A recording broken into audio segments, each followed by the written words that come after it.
է պատգամավոր Էդգար Ղազարյանին։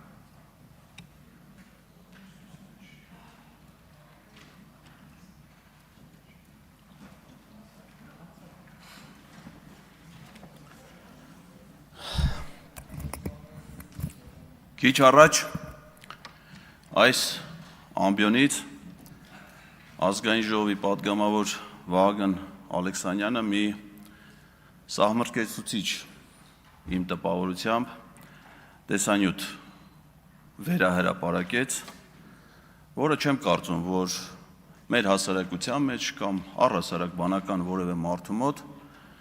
չի կարող զայրույթ չառաջացնել։ Չեմ կարծում, որ մեր հասարակության մեջ կարող է գտնվել թեկուզ մեկ մարդ, ով որ արդարացնի մարդու նկատմամբ նման վերաբերմունք, անկախ դրանից, թե դա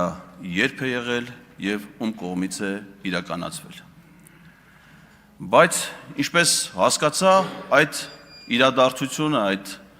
զահրուրելի տեսարանը, իրողությունը եղել էր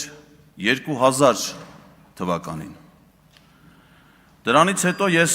մտքով տեղափոխվեցի 2008 թվական Ազատության հրապարակ,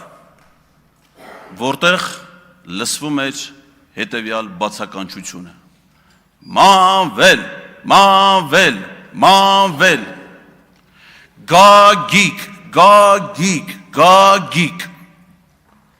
Մանվելը, ում որ վանկարկում էին 2008 թվականին, այդ թվում այդ հանրահավաքների հիմնական մոդերատոր Նիկոլ Փաշինյանը, նույն այդ Մանվել Գրիգորյանն էր, ում վերաբերվում է 2000 թվականի այս տեսանյութը։ Գագիկ Մելքոնյանը, ում անունը նույնպես հնչում էր այդ հանրահավաքին, նախորդ գումարման ազգային ժողովում ձեր խմբակցության պատգամավոր էր։ Թե ինչ անցյալ ունի նա, ինչի հետ է կապված այդ անցյալը, զինվորներից ինչ խլելու հետ է կապված, կարծում եմ առավել մանրամասը կարասի նույն ինքը Վահագն Ալեքսանյանը։ Բայց դրա հետ միասին ինձ ուրիշ բան է հետաքրքրում։ Օրինակ, երբ որ Արայիկ Հարությունյանը խոսում է պարոն Ֆարմանյանի մաքսային մարմիններում աշխատանքի մասին, տեղյակ չի իր վարչապետի աշխատակազմի ղեկավար աշխատած ժամանակ իր տեղակալի կենսագրության մասին, որը նույն ժամանակաշրջանում աշխատել է մաքսային մարմիններում։ Խոսքը Արթուր Հովսեփյանի մասին է։ Եվ առանձնահատուկ վերաբերմունք է ունեցել Գագիկ Խաչատրյանին։ Գիտեք ինչ, ասես բրենդային բառեր են էլի արդեն գտնվեց տարիների ընթացքում։ Մարտի 1, Ռոբերտ Քոչարյանի պաշտոնավարման շրջան, աշխատակազմի ղեկավար, այս վերջերս սակրավոր, ասես բառեր են գտնում, ասես բառերով անընդհատ մտածում եմ, որ դե նույն բանը մի 100 անգամ ասեն, կլինի ճշմարտություն։ Հիշում եմ, երբ որ կառավարությունում էի աշխատում, նախագահ Ռոբերտ Քոչարյանը նաև իր կարծիքով մի շատ սխալ որոշում էր կայացրել, որը արագ հետևանքները վերացրեց։ Վազգեն Սարգսյանի արյունակից եղբորը Արմեն Սարգսյանին ցեմենտի գործարանի տնօրենից բերեց նշանակեց վարչապետի պաշտոնում, հետո նորից հետ տարան ցեմենտի գործարանի տնօրեն։ Այն գործարանի, որի դեպս վերջերս խլվել է սեփականատ, բարեխիղճ սեփականատիրոջից։ Ու ես կառավարությունում եմ աշխատում, վարչապետի մարզային այցելություններին ուղեկցում էի ու Արամ Սարգսյանը մի հետաքրքիր պատմություն պատմեց, ասում է Վազգենի մայից հետո, երբ որ նրա թղթերն էինք նայում, փաստաթղթերը բան, մի թղթի վրա գրառում է, էլի Վազգենի ձեռագրով, Կռիլովի մի առակա կարդացել, այնքան է դուրն եկել, որ արտագրել է իր նոթատետրում։ Ինչ է այդ առակի խորհուրդը, իմաստը, որ մի ճնճղուկ ծառի ճյուղի նստած ձմռանը ծլվելում է։ Ու սառում է, ընկնում է գետին, պիտի ցրտահարությունից արդեն սատկի, պատահաբար մի կով գալի անցնում, թերքոտում, այս ճնճղուկի վրա։ Սա բնականաբար այդ միջավայրից տաքանում է ու նորից է սկսում ծվծվալ։ Որ նորից է սկսում ծվծվալ, կատուն գալիս սրան գտնում եւ ուտում է։ Հիմա հեղինակը այդ առակից երկու հետևություն անում։ Առաջին, միշտ չի, որ քեզ կեղտոտողը քեզ վատություն անողն է,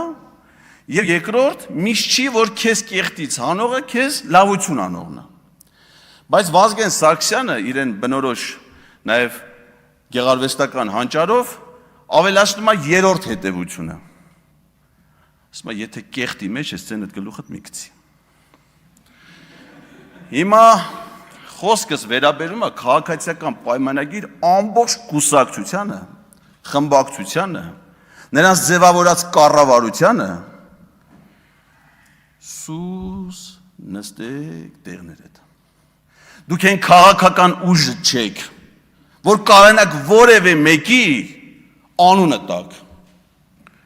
Ռոբերտ Քոչարյանի պաշտոնավարման ժամանակաշրջան աշխատակազմի ղեկավար կոռուպցիա, այս համադրությունը հələ մի հատ բերեք տեսնենք, թե ում կերպարում է մարմնավորված։ Մինչև երկուշաբթի օրը դուք բոլորդ առաջնորդվում եք Նիկոլ Փաշինյանի ցուցումներով, հորդորներով, SMS-ներով, որին խորհուրդ էր տալիս Արտաշես Թումանյան, որ եղել է Ռոբերտ Քոչարյանի աշխատակազմի ղեկավարը։ Եվ ոչ միայն, նաև դաշնակցության համամասնական ցուցակի 11-րդ համարի թեկնածուն, էդ էլ 004-ը, ագենտ 004, որի գույքի եկամուտների հարստության ցանկը թվարկելու համար մեզ մի նստաշրջան կարող է չբավարարի։ Ու դուք Արտաշես Թումանյանի խորհուրդներով եկել եք մարդ եք գտնում, որին կարա քննադատեք, այտենց մարդ դուք չեք կարա գտնեք, այտենց երևույթ դուք չեք կարա գտնեք, որը քննադատելու իրավունք կարող է ունենաք։ Դուք իմացեք, որ այսուհետ այս դահլիճում նստած է լինելու Էդգար Ղազարյան անունով ինստիտուցիոնալ հիշողություն, որը իթիվս Գևորգ Սաղոյանի բազմաթիվ կենսագրական դրվագների գիտի նաև Պետրոս Ղազարյանի հետ Իսպանիայում նրա ֆուտբոլային հանդիպումների այցելությունները։ Էլ չեմ ասում մնացած կապերի մասին։ Դուք այն իշխանությունը չեք, որ այդ մասին խոսելու հնարավորություն ունեք։ Դուք այն իշխանությունն եք, որը գաղտնի եք պահում մեր ժողովրդից պետական բյուջեի կատարման ծախսերը։ Դրա համար իհարկե կարող է նաև դեմ լինեք, որ ընդդիմադիր ներկայացուցիչները ղեկավարեն բյուջետային հանձնաժողովները եւ ազգային ժողովի ֆունկցիոնալ հսկողություն իրականացնեն կառավարության նկատմամբ։ Այդտեղ ձեր խմբակցության ղեկավարը կառավարական ամառանոցների նախկին հաշվապահն է,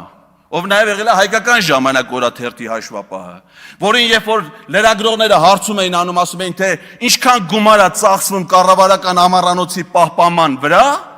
եւ ինչ նպատակով այդ գումարները ծախսվում, պատասխան էր գալի. պետական գաղտնիք։ Ես չեմ հասկանում, թե ինչի պիտի գաղտնիք լինի հանրային միջոցը հանրային ծառայողի վրա ծախսելու համար։ Եթե գաղտնիք չի, թող հաշվապահն ասի։ Արդյոք ճիշտ է այդ տեղեկությունը, որ դեռ 24 թվականի բյուջե, այս իհարկե կբերենք 27 թվականի բյուջե, մենք ինքներս դա կպարզենք, օրական քանի միլիոն դրամ է ծախսվում Նիկոլ Փաշինյանի եւ մի քանի այլ ընտանիքների կեցությունը ապահովելու համար։ Ընդ որում ոչ միայն այդ ընտանիքների, այլ ես դες ուզում եմ հիշեցնել, որ այդ կառավարական ամառանոցի բնակիչներ են նաև Քայլոն, նույն ինքը Չալոն, Արջուկը, Ամպիկը, Մոլին եւ Բոնբորը։ Թվարկածս վերջին պերսոնաժները շներ են, որոնք Նիկոլ Փաշինյանը տարբեր ժամանակներում նվեր է ստացել Վրաստանի վարչապետից, Արագածոտնի մարզից եւ տարբեր տեղերից։ Մենք կիմանանք, թե ինչքան է մեր պետությունը ծախսում այս ամենի վրա։ Եվ կիմանանք, եթե հանձնաժողովի նախագահ ընտրենք պարոն Ֆարմանյանին, որը բացառիկ գործիչ է, երիտասարդ հասակում պատասխանատու վերաբերմունք ցուցաբերով ցանկացած առաքելության նկատմամբ, որն իրեն վստահվել է, գործնական աշխատանքը մշտապես համադրելով գիտական գործունեության հետ, վաստակելով իրեն արժանի հաջողությունները աշխատանքային գործունեության մեջ, ուսանողների սերը, հարգանքը եւ վստահությունը գիտական շրջանակներում։ Միգուցե մենք չունենք Վահագն Ալեքսանյանի պես բացառիկ արժանինքներ ունեցող այլ տեխնացու առաջադրելու համար, դրա համար ստիված ենք առաջադրել Հայկ Վարմանյանին։ Շնորհակալություն։ Ամեն մեկս էլ մեր թերություններն ունենք, պարոն Ղազարյան, շատ մի տխրեք այդ առիթով, բայց կեղտի մասին ձեր առակը իրապես շատ